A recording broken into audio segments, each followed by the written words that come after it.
So the stage is set in Germany for the 48th G7 meeting. World leaders arrived in Munich, and like most high-stakes summit, the Russia-Ukraine war is expected to dominate the talks at Munich. In the latest, the Indian Prime Minister Narendra Modi also landed in Munich very early in the morning. According to German time, it was 5:30 in the morning when the Indian Prime Minister's plane touched down and he walked down onto the tarmac. Now, this, remember, is the Indian Prime Minister's second trip to Germany in a span of 2 months. In the month of May earlier, he had visited Germany for the 6th edition of the India-Germany Intergovernmental Consultations. He's also expected to hold bilateral meetings with other G7 leaders.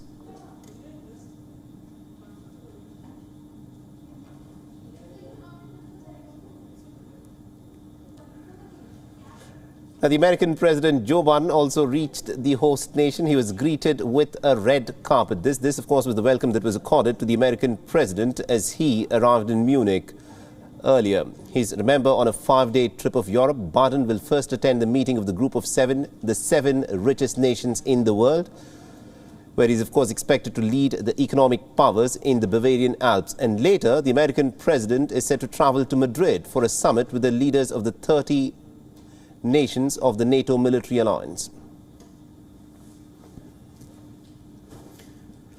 The French President Emmanuel Macron also reached Munich. He was accompanied, of course, by the First Lady of France.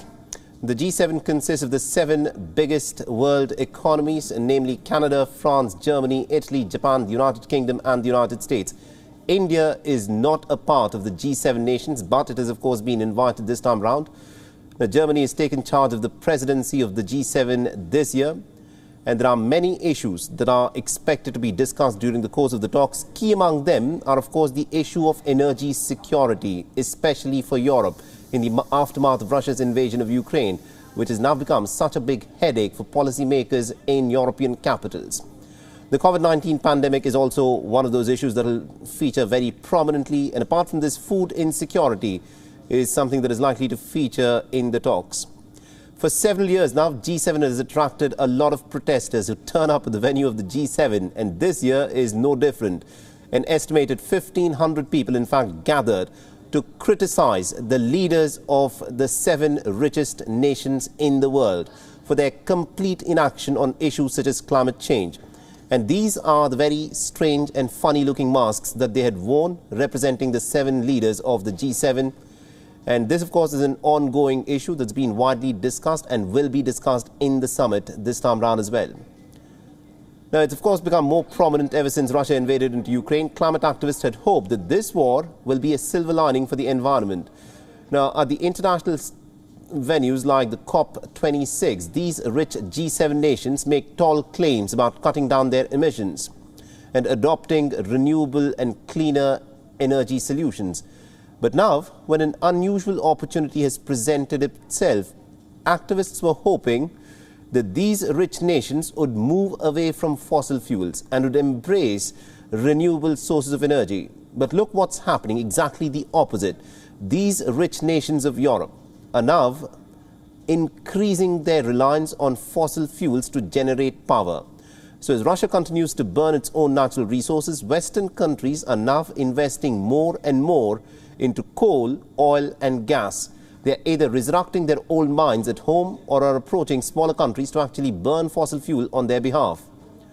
The Group of 7 event is expected to start in some time from now. We'll be getting you all the updates as they unfold in Munich. This, of course, is going to be a big focus for the day. And also remember, India has been invited for the G7 meeting. India is officially not a part of the G7 meeting.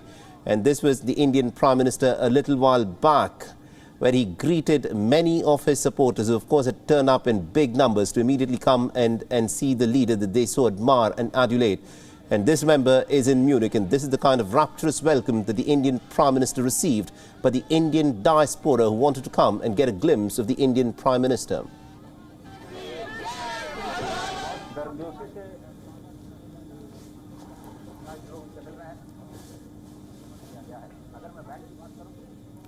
तो बिल्कुल अजय से हम लगातार बातचीत करते रहेंगे। अजय, मेरी आवाज़ आ रही है आप तक?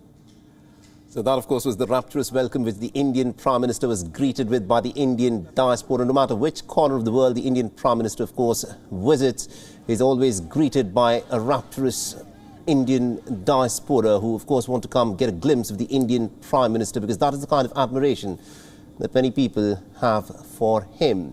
Now, remember, India is not a member of the G7 nations, but it has been invited this time round because Germany has invited its close Asian ally.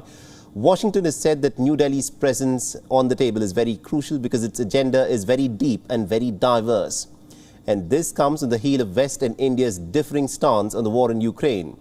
The United States and Europe have chosen to go the sanctions way, but India has taken a more principled stance. It has chosen diplomacy. So the question, of course, is, will New Delhi's cameo in Germany affect its relations with Moscow? The G7 leaders say that their aim is not to splinter the two allies, that is India and Russia. India has made it abundantly clear that even after the G7 meeting, New Delhi will continue to purchase crude oil from Moscow. While there are simmering tensions with the West, the Foreign Secretary has said that India's regular participation in the summit is an indication of India's acceptance at the high table. And WION's Siddhant Sibbal is presently in Munich, Germany. He's been tracking this story very closely for us and has sent us this report. Listen in. It's a packed day ahead here in Munich. The Indian Prime Minister has arrived in the city, and today his key focus will be on the diaspora. He's going to address a massive diaspora event later today, and he has engagements with foreign leaders.